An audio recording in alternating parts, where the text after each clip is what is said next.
So good. So, ready to go? Like,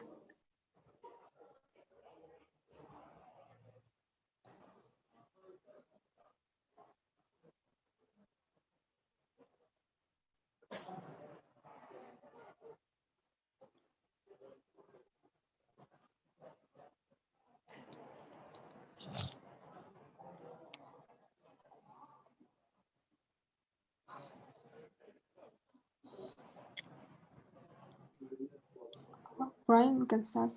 Yep, great. Thank you all very much for joining me this evening.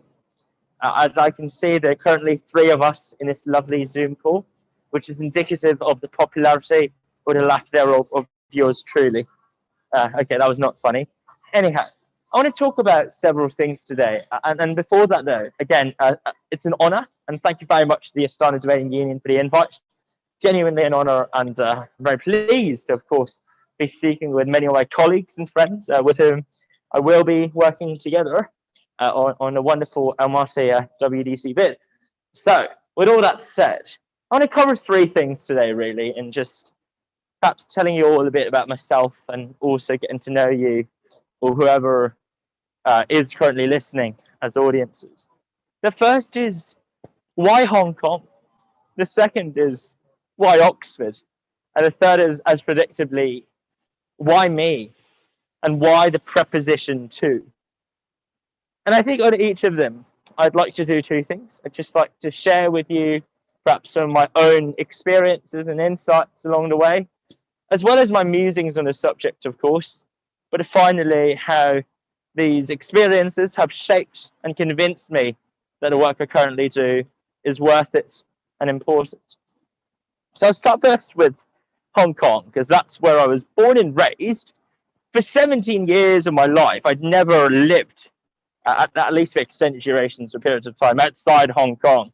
And in case, for those of you who don't know it, Hong Kong is this quaint little city, this cosmopolitan city, I suppose, that's perched right at the corner of the southeast of China.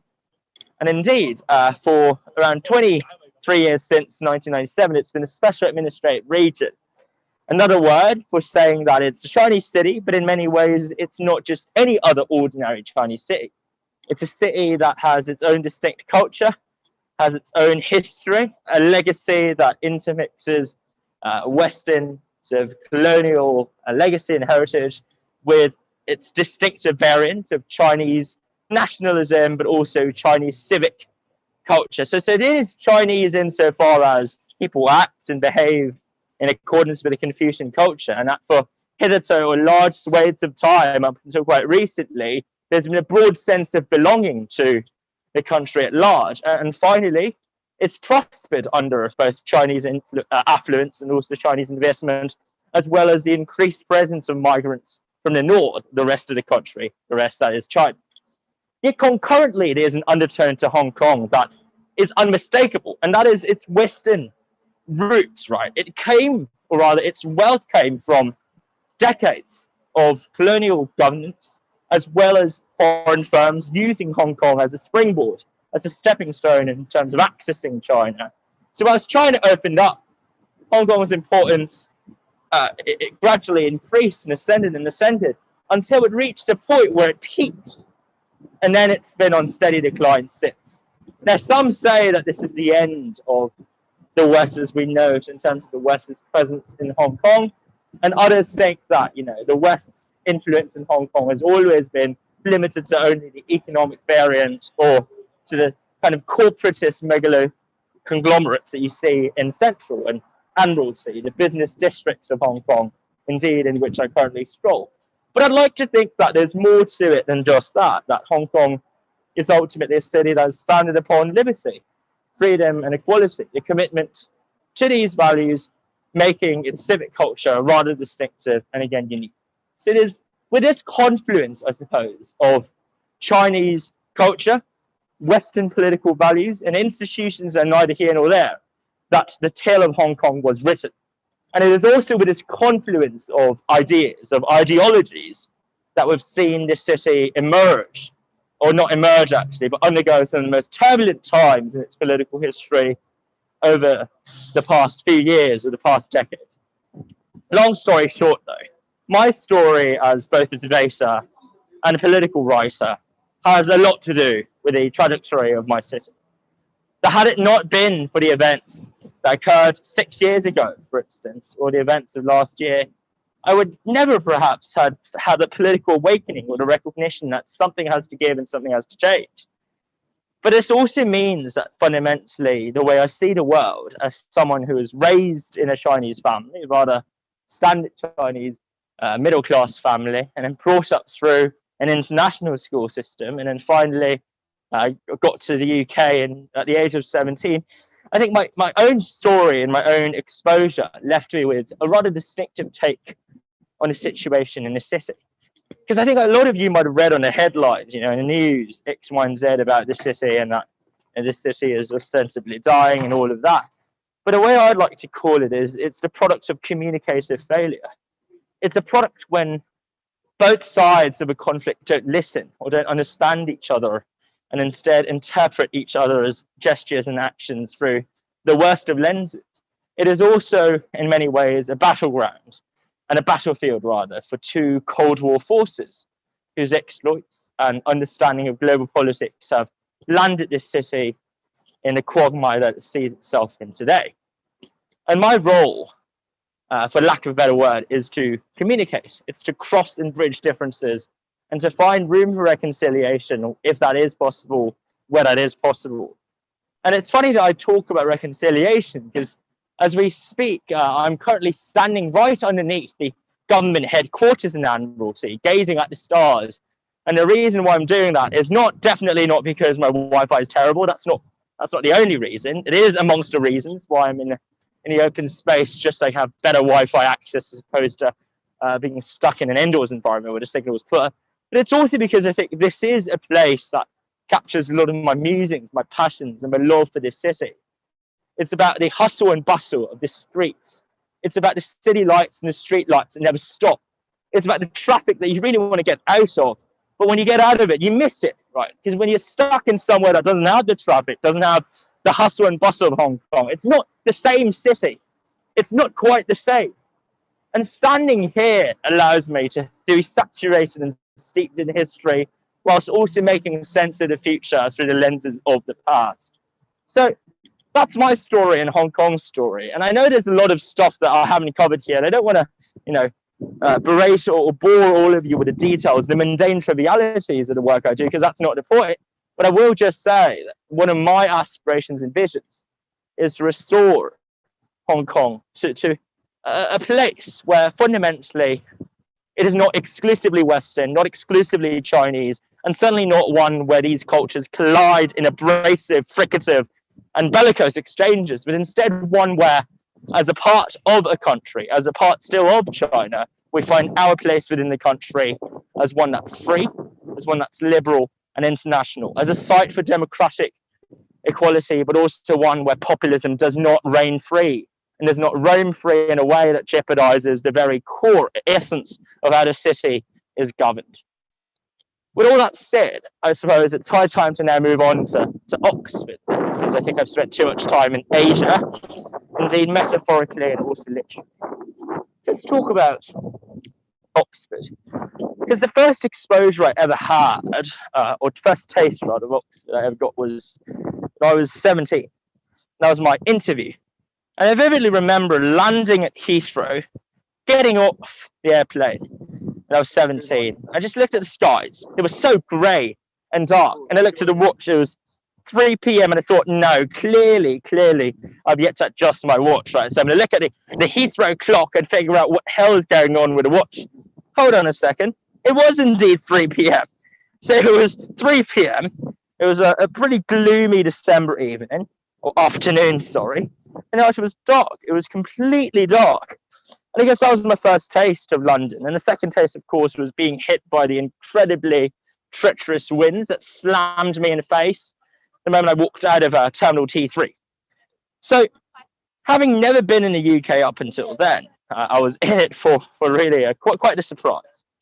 But I think what struck me about the UK wasn't so much, I guess, the food, because there wasn't much food, to be spoken of It also wasn't the fact that everyone there liked talking about the weather. Sorry, is that a question?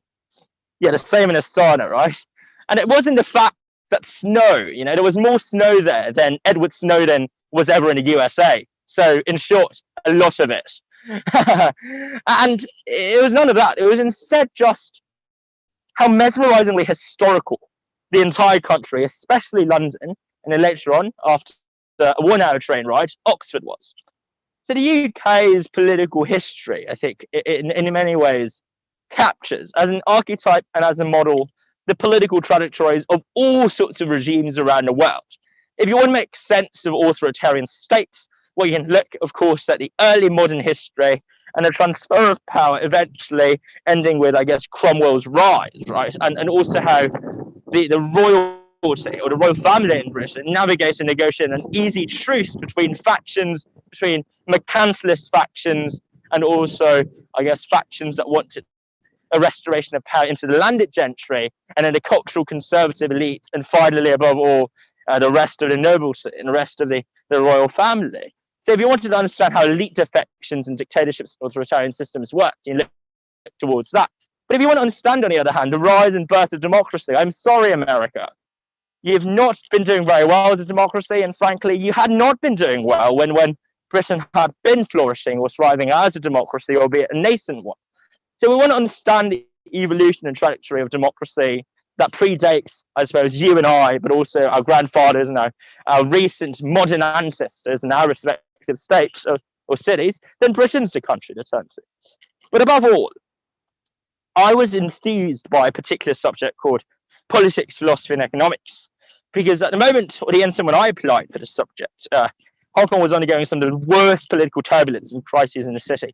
Some term it a revival and rejuvenation, others term it a breaking of the law. I just think it is quite a moment, a pivotal moment, and a seminal part of the city's history. And I just thought, as someone who'd been brought up in a largely middle class and solid family, there's surely more that I can do than just get a good degree, get a good job, and then land, I don't know, a gig in McKinsey or like in a pretty nice and decent law firm. There's surely more that I could do. Not to say that McKinsey's bad. Of course it's not. It's great. I love McKinsey, right?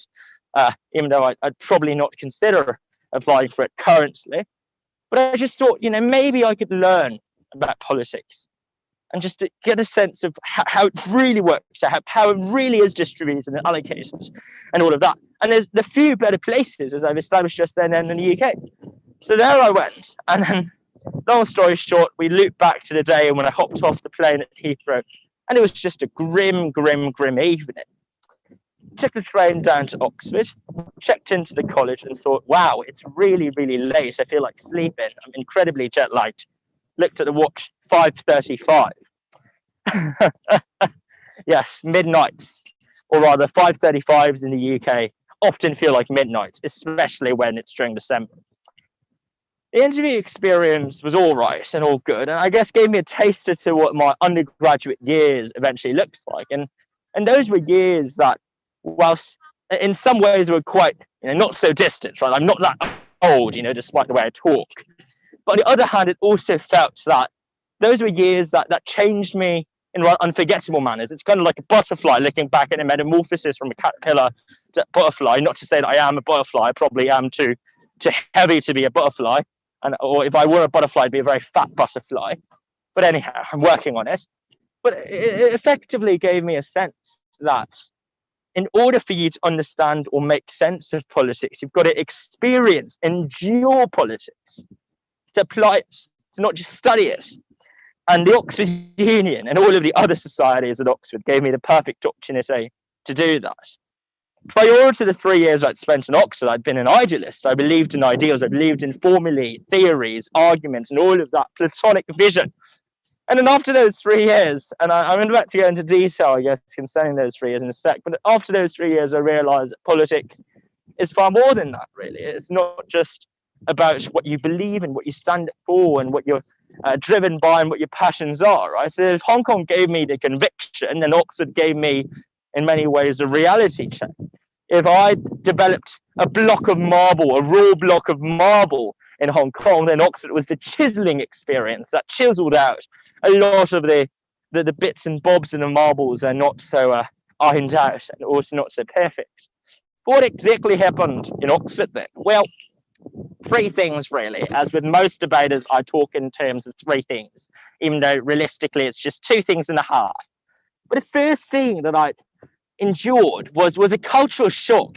Is the fact that students in the UK were far more aggressive and willing to ask questions and far less willing to answer them. So if you looked at Hong Kong schools and even international schools, there's always been this thought that, you know, if a teacher asks a question, students are expected to answer them, so on and so forth. Call and response, a dialogue, a stichometric dialogue, but a dialogue nevertheless. But going to the UK and sitting in tutorials really shocked me there, because I'd found, for the better or worse, that my tutorial partners always had a lot to say, whether it be in asking questions that are too obviously dumb for me to point out that are dumb and ludicrous, or asking incredibly astute questions that made me feel, you know, wow, maybe I'm actually able to learn more from this person than a tutor who's rocked up to sheets, you know, fresh off a lovely high table dinner, but not exactly the sharpest tool in the shed. That didn't necessarily happen to me, by the way. I had very good tutors, but a lot of my friends confess that they honestly found their cheat mates and course mates more intelligent and erudite than their particular tutors or professors. But I think I was struck just by how inquisitive folks were. And it's not necessarily inquisitive for inquisitive's sake, but it's also not inquisitiveness that's always astute. It's just folks are far more willing to strike up conversations. And I guess in comparison, far less willing to just answer questions and let these questions slip. And that's something that was reflected as well in my involvement with debating, in that I've obviously found a great society, the Oxford Union Debating Society, which some have described as the greatest traditional debating society in the world, and others have correctly termed and identified it as quite racist, even though I'd say racism applies more to the speaking side and less to the debate or the competitive debating side. I'll keep them there for you to look over. They're really useful. Sorry, you wanted to ask a question? I wanted to just keep... Caitlin, did you want to ask me a question? No? Okay, never mind. I'll continue. So the Oxford Union, yes. And that was the first thing that you know, struck me hard, you know, given everything I've said so far about the questioning style and interrogation-based format of teaching at Oxford. But the second element of Oxford that was quite different was the sky was your limit. You know, in Hong Kong, there's always a limit. There's always a ceiling, right? If you start off from the bottom, you have to climb the ladder. It's very slow. There's no adrenaline rush. It's more like a long marathon, and most people collapse halfway there. And that's how things work, and not to generalize, but in a lot of East Asian societies, hierarchies proliferate. You have to ascend the hierarchies, work your way up to the top, and then ingratiate yourselves with people in power and all of that. But Oxford doesn't have that. You know, Oxford basically lifted, I think, for a lot of people, including my peers, the ceiling. It destroyed the ceiling. And this is no less thanks to forefathers and trailblazers, folks who are there smashing and destroying barriers to equity, barriers to access. Folks from state schools who went through an arduous process, got a scholarship, and are absolutely crushing it at Oxford. And I had a friend, I still have a very, very wonderful friend of mine who was born to a family of refugees from Somalia. And he then got a scholarship and went to Eton, and now is at Oxford studying, again, you know, a first person of his heritage to do so. And he's a bloody brilliant man. But Oxford's like that. Oxford is inequitable and inaccessible in many ways. Let's not romanticize or gloss over that fact. But it's also a place where the potential, the possibilities are boundless. And that's what I'd realized. That maybe things don't have to be so hierarchical and structured. Maybe I don't have to ascend the so-called metaphorical ladder by adhering to the rules and fundamentally obeying the established, entrenched, hegemonic order in society, inscribed into public consciousness. So I found that both astoundingly exciting in terms of all the things I could do, but also depressingly stifling because of all the things I couldn't do. You know, I did indeed run for election in the union, not because necessarily I was there to shake up the system, because I wanted to make a point that people with my background and also my identity can do that. But I also struggled to make a headway or progress in many other respects of Oxford life. You know, it was a bit of a non-sociable or not particularly involved character in my college. I didn't get to become the president of the college's junior common room, which is a fancy way of saying the student society within your own college. I didn't manage to get an Oxford Blue, or rather the Blues, i.e. a reward or an award that recognises your sporting achievements. And just to give you a heads up there, spoiler alert, I'm not particularly sporty. The only thing that's sporty that I do is hiking up uncharted territory on mountains on weekends and then finding myself completely obliterated by perspiration because it's so darn hot. Anyhow, so that obviously was something that was quite welcome, but also quite frightening. And the final note, or rather final element of Oxford that I was, I guess, both shocked by, but also changed fundamentally by, was the friends that I'd met in that process. And I think it's true, right? The adage that you don't need many friends, but you need some friends that stick by you no matter whatever you do. Obviously, unless you break the law, in which case they should probably report you to the police. But anyhow, Oxford gave me friends that I'd never thought of, I suppose, meeting and having in the past, because I'd A, been a bit of a loner during my high school days, and B, whilst debating was something I valued greatly, I never thought of debating as an exercise or a platform through which I'd make friends, you know? Like, debating was here to the left, and then you'd have Facebook to the right. And then obviously there were all of these random apps I had no clue about that people use nowadays to make friends, like, is it Bumble or Bees or whatever it is? But obviously, for me, until then, the only means of making real friends was just serendipity and luck. But instead, I think Oxford debating offered me a community and a home where my idiosyncrasies and also the way I lived my life was accepted, appreciated, and then found words to understand how I'd always felt about my own identity from a young age. I found language that would empower me to see myself not as an oddity, but as a normality in accordance with new normals, or normals that are not necessarily accepted by the rest of the world. That, to me, was what debating at Oxford did for me. And for that, I'm incredibly grateful. And obviously, I've remained involved with it since. So there's the Oxford part. And now, going back to the thesis of my talk today, because I added the preposition to and also from, not only because I wanted to make it sound more proper as opposed to just a haphazardly strung together stream of consciousness, which I hope you don't think this is, but also because it's important for me to point out the interrelation and the dynamics between these two terms, Hong Kong and Oxford.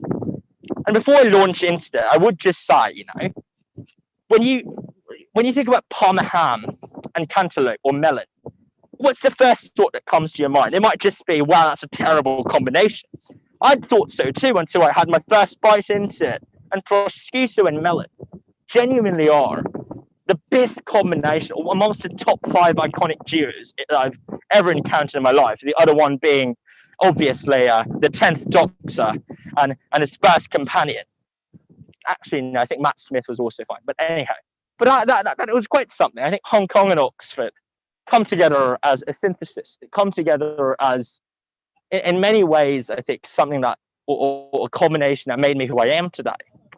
Without Oxford's shocks or the challenges I'd faced there, or the depression that I'd encountered, and it obviously became a bit of a permanent black dog and a perennial issue for me, I would not have, I guess, matured so quickly or rapidly. And you might be listening to far less mature Shudder's speaker today. Without Hong Kong's foundation and also the complex political quagmire and the events that keep me grounded, that keep me, you know, remembering my roots and remind me of where I come from. You know, started from the bottom and now we're here. Without Hong Kong, I would not have been able to put my Oxford knowledge to good use. So my story, I guess, and I want everyone to hopefully think of it this way, is less a story of a debater. In fact, I haven't spoken at a tournament for the past 10 months. But I'd like to think of myself and hopefully see myself as a theorist who incorporates and assimilates the abstract, the ideals, the conceptual, with the not so pleasant realities that we often inhabit. As someone who tries to strike a balance between being excessively and unjustifiably bold, and indeed you might say foolhardy, in advancing excessively radical changes, and then someone who accepts the status quo as is. I think it's always about striking that balance between radical transformation that culminates at tragedies and disaster, and the defense and upholding of entrenched systems, which also culminate at oppression and obviously silencing. So I'm of the firm belief that change comes by through pragmatic and carefully negotiated reforms from within, as opposed to shock therapy, which, as much as Naomi Klein is venerated for these days, is also a widely disputed and discredited theory, because after all, what on earth are we shocked by, and what on earth are we shocked for? Shock therapy might be a great way of changing and converting someone from an immature adolescent into someone with a more mature mindset in life. But at the end of the day, it's just an academic doctrine. It's an academic theory that isn't necessarily tested in reality. But what is certainly tested is the delicate skill of balancing, to balance between all factions, to balance between all parties, and to balance between systems, ideological frameworks where people interpret and understand events very differently. And that's why some folks have termed my brand of moderatism a form of capitulatory, cowardly concession to status quo, to which I'd say there's bound to be something that's intrinsically conservative if you want to make changes happen that are sustainable. There's bound to be something rather reactionary when you're trying to hold the fort together and keep factions of interest alive. And I'm not afraid to stand by that methodology and way of practicing politics, theorization, ideology, thinking, because to me, that's who I am. If I suddenly one day become someone that I'm not, and I lead a life filled to the brim with inauthenticity, filled to the brim with expectations and judgments of whom I ought to be in accordance with some fetishizing eyes and gaze of a random stranger, then it wouldn't be me that's standing here or talking about my story. It'd simply be just another person, just another PhD, just another Rhodes Scholar from the city of Hong Kong, or indeed from any other city. What's the point then? I don't really know. So from Hong Kong to Oxford, it's been a privileged journey to have. It's been an honor to have the journey. And frankly, I'm glad that it's opened my horizons up to a lot of the incredible folks that I'm speaking to right now, hearing from right now, and I've befriended over the years. And with that, I conclude, I suppose, the first half of today's session. And I welcome any and all questions over the next 6 minutes. Gosh, I sound like a timekeeper. I assure you I'm not.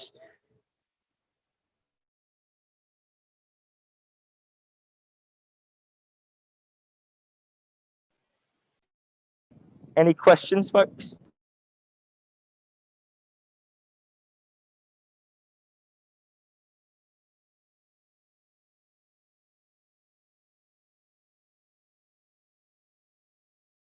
Any questions at all? If not, I'll just keep talking, actually. I've got lots more to say. But I hope you're not too confused or shocked. Anyone? No? All right. So I guess for the next 25 minutes, I want to expand upon two main broad ideas, I guess, or just suggestions I have when it comes to life. And these are two adages that I found quite useful to keep me grounded.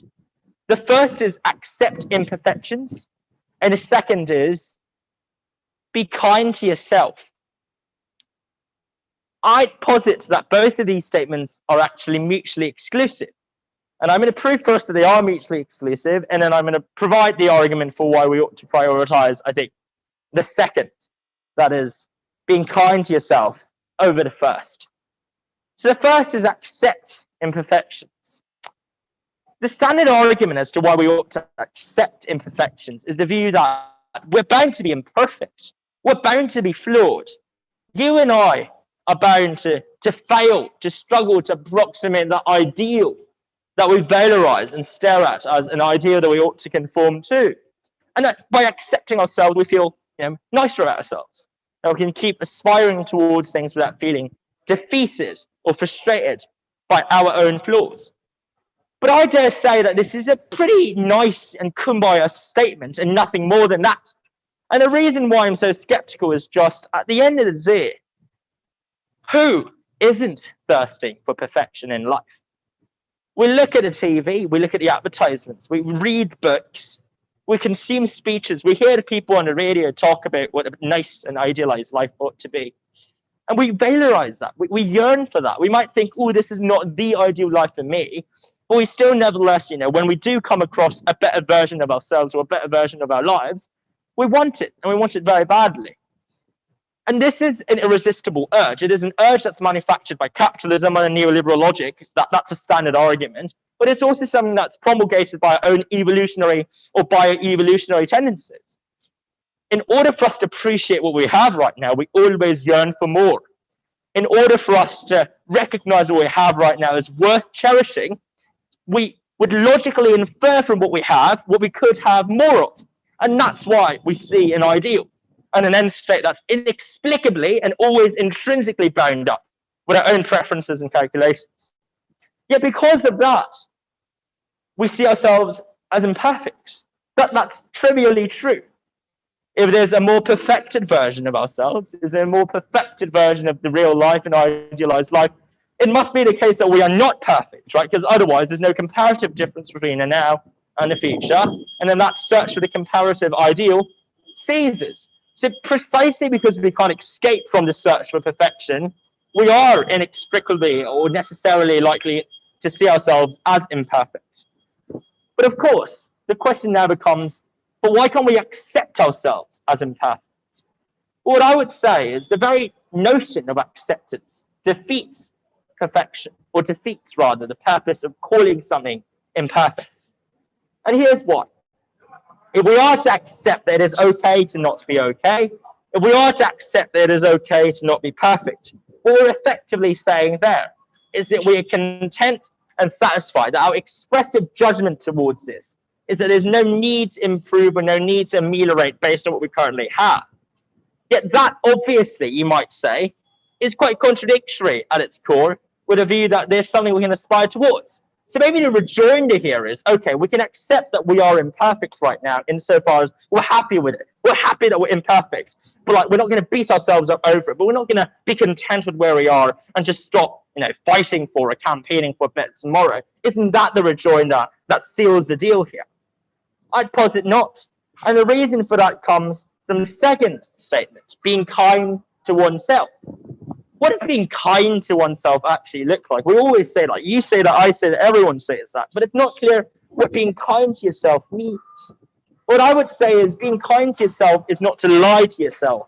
It is not to deceive yourself into thinking that you're something that you're not. It is not to look yourself into the mirror and say, ooh, I am beautiful because I have reached this particular size.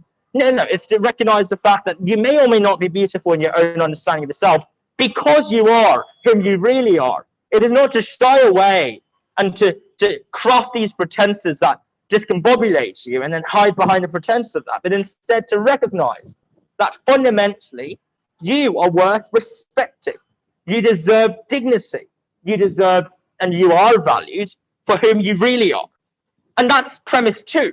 But if that's the case, and just as you wouldn't go around telling people, I think you're the best debater I've ever met, and after that you'd say to your friend, oh, I was just lying to him. You won't say that, because that's not being kind. That's being mendacious. That's being deceptive. And if that's indeed the case then, and linking or plugging this premise back into premise one, there's every reason for us to think that we should not fundamentally lie to ourselves and say, I'm content with whom I am right now, because I am perfect, or rather, even if I'm imperfect, I accept the fact that I'm imperfect. No, by the very definition that you see yourself as imperfect, you do not accept yourself for that. And that's also the thirst, the constant sense of avarice that drives us for more ambitions that have yet to be fulfilled, for more dreams that we have to fundamentally accomplish, for more income, more wealth, more status.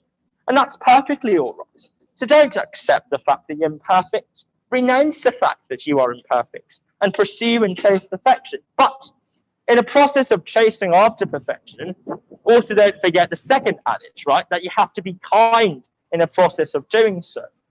And that entails several things. It means that you look after your own mental health and well-being whilst you're doing that, but also that you would treat yourself as you would want yourself to be treating others.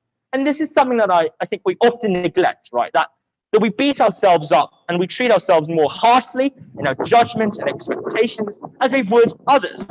Just as you wouldn't go up to your friend who's struggled or failed to score a particular score in a test or not won this particular domain championship or not landed this job, you wouldn't go up to them and say, your life sucks and you're someone who should be embarrassed by your lack of achievement. A, because it's not nice, and B, because it's inaccurate, and C, because it tarnishes your interaction with them. Just as you wouldn't say that to your friend, you shouldn't be saying that to yourself. You can apply the same standards to both your friend and yourself.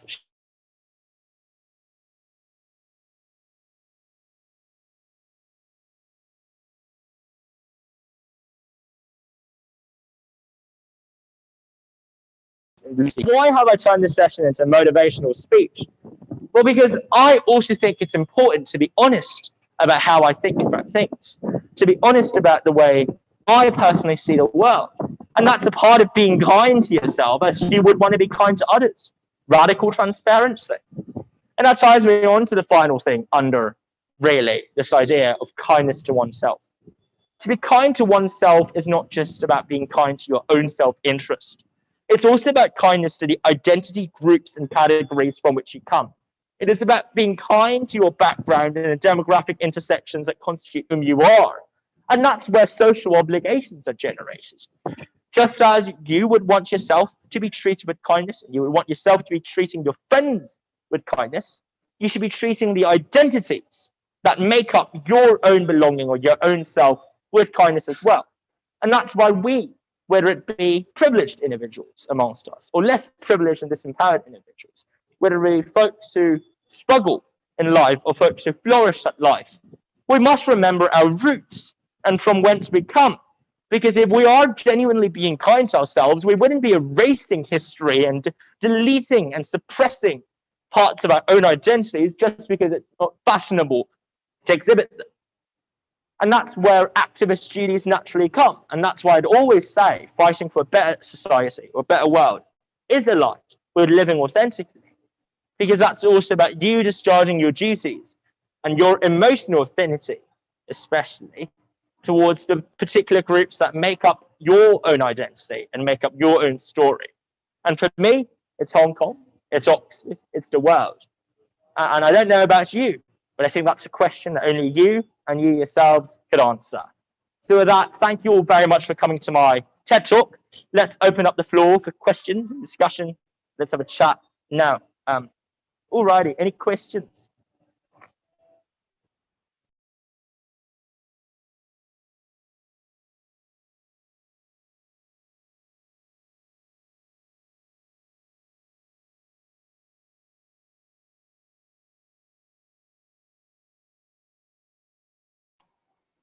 Brian, there was a question form, and one question was regarding the management. Could you please give some tips for good management of different events and projects? Okay, so this is a great question to ask a not so great person. What I would say is I'm notoriously bad at managing my time. And the reason for that is just I am often overcommitted to a lot of things. But if there are things I could say, I suppose it'd be two things really. The first is do not underestimate your capacity and potential for doing things. I used to do that a lot, and I used to underestimate myself a lot. And I'd always think I can only do one thing at a time.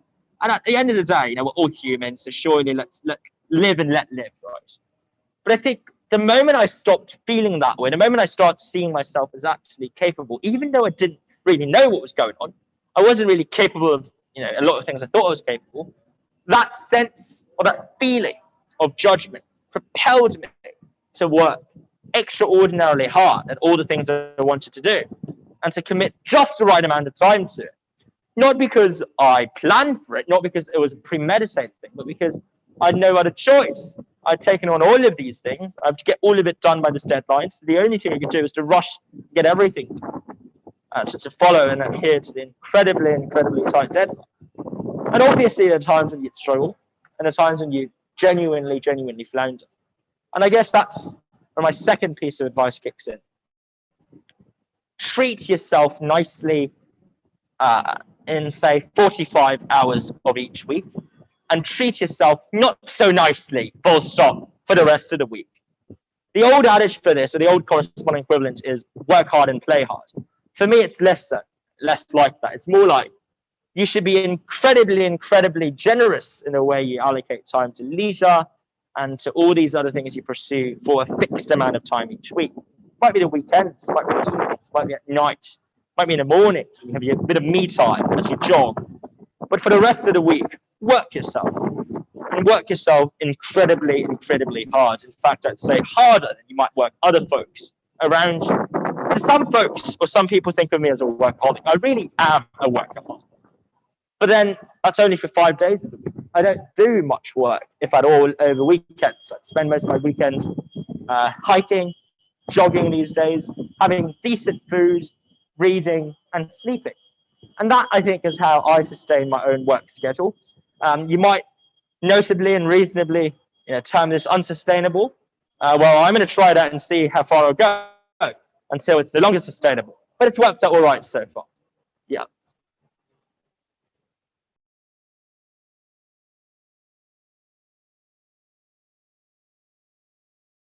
Well, there's no conflict between the two, right? If you think about it, I might be incredibly kind to team members, like, say, your fellow debate partner, okay? Doesn't mean that you don't berate them, albeit in a humane and pleasant manner, but you still berate them for, forgetting the very fact that as a whip speaker, you're supposed to whip your partner's speech, not to summarize the debate, cough, cough. Or alternatively, you might be on a group project and you're very kind to everyone on the team. But treating them with kindness doesn't mean letting them do whatever they want. It also doesn't mean that you shirk your responsibility and say, "Oh, you're just doing what you're just doing, or I'm just doing what you told me to do." There's none of that, right? It's about being responsible towards the project and a unifying goal that holds and binds your entire project together. And if you are genuinely kind to them, then surely that's all the more reason for you to be harsh to them, and as harsh as you are to them on yourself as well. So, going back to how you treat yourself, what I'd say is, think of this goal, think of this prize you have in mind, like the end of the marathon. You're running towards it, you're jogging towards it. And if you're really kind to yourself, you'd want yourself to succeed. You want your future self to succeed. There's an expectation that you care, not because of any other reasons, but for the fact that it's yourself. And once you have that in mind, how are you going to get there? How are you going to strive towards and accomplish that particular goal? That's up to you. So if you're truly kind to yourself, you wouldn't let yourself go. You wouldn't undersell yourself. You wouldn't undercut your own talents and bury them under your own, your own underestimation of your own skills and abilities. You drive yourself all the way. And that, to me, is what's very important. When I was an incredibly active debater, and I say that as if it was ages ago, it was probably a year or so ago, and up until then, I went to tournament or two every weekend. There was a year when I'd basically gone to 32 tournaments throughout the year and judged it. I think 16 of them spoke at the other 16, simply because I didn't let myself loose. I had a very disciplined routine of 4 working days spent on schoolwork and 3 days spent on debating. And that was how I'd lived most of my undergraduate years, really. So that's my story, and I think that's my advice. But obviously, it doesn't apply to everyone, right? I'm just throwing this out there for you to consider. It's not something I say you must do or you have to do. Each to their own. We're all going to find our own working styles and our own ways to deal with stress and challenges in life. And frankly speaking, if there's anyone that says that the 12 rules for life that encapsulate what living a good life looks like, you must be very skeptical of that person, because I wouldn't trust him if I were you, especially not if it's Jordan Peterson. Any other question?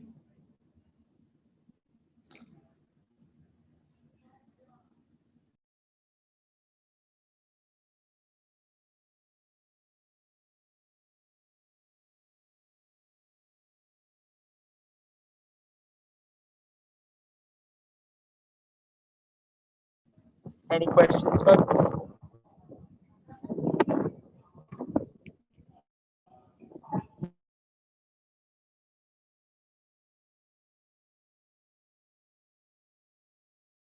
Well, I would like to just thank all of you for having me speak with and have a lovely discussion and chat with all of you, because it's been a very long time since I was able to have a nice chat with someone outside Hong Kong, a proper chat with a group outside Hong Kong, since, of course, getting stuck here because of COVID.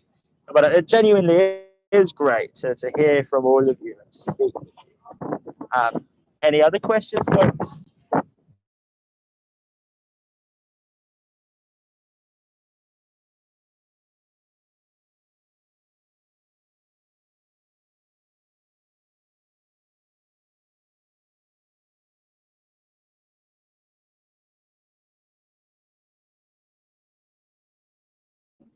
All right. Well, in that case, thank you all very much for joining us tonight. And I wish you a lovely evening or afternoon wherever you are. Take care and goodbye. Thank you very much, Brian, for your time, and good luck on the